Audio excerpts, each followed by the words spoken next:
Welcome back. Now, Akhilesh Yadav, the Chief Minister of Uttar Pradesh, has also criticized the demonetization move, calling it ill-planned and badly executed. He met the Prime Minister and this is what he has to say.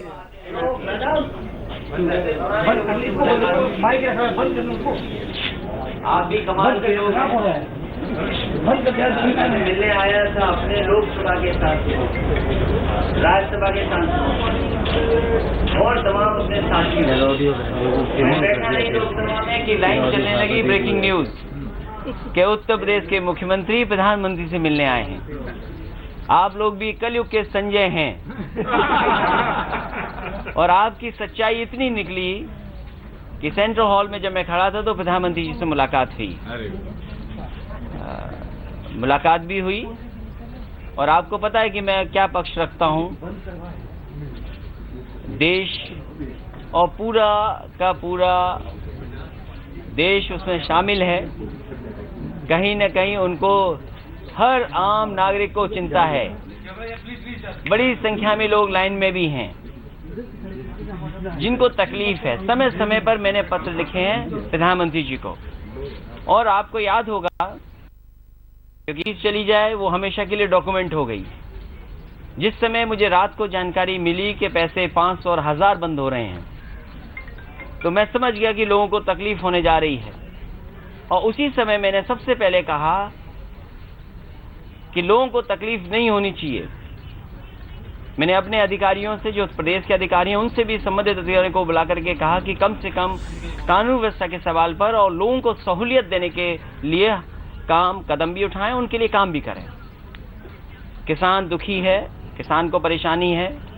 मान लीजिए इधर उसको ओलावृष्टि से नुकसान हुआ हो या किसी देवी आपदा के कारण, और जब मौसम अच्छा हो, समय अच्छा उसके पास आ जाए और बुवाई का सीजन हो, बीज और खाद उपलब्ध न हो, तो मैं समझता हूं उसको परेशानी आएगी। इसलिए मैंने कहा था कि किसानों को मदद करनी चाहिए, केंद्र सरकार को कम से कम उन्हें छूट देनी चाहिए।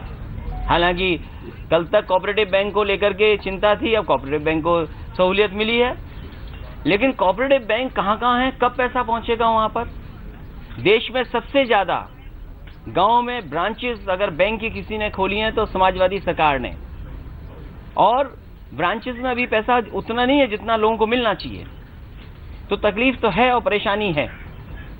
इस परेशानी का निराकरण क्या केंद्र सरकार करेगी, कम से कम उनको सामने आना चाहिए, जबकि 15-16 दिन हो चुके हैं अभी तक। इस फैसले का शुरुआत में जो कई बातें हैं, काला धन, भ्रष्टाचार और जो पैसा बाहर से आता है नकली, इन तीनों सवालों पर कितना तीनों सवाल का निराकरण होगा, काला धन कैसे बंद होगा, भ्रष्टाचार कैसे बंद होगा, ये प्रश्न लगता है, सवाल खड़े होते हैं।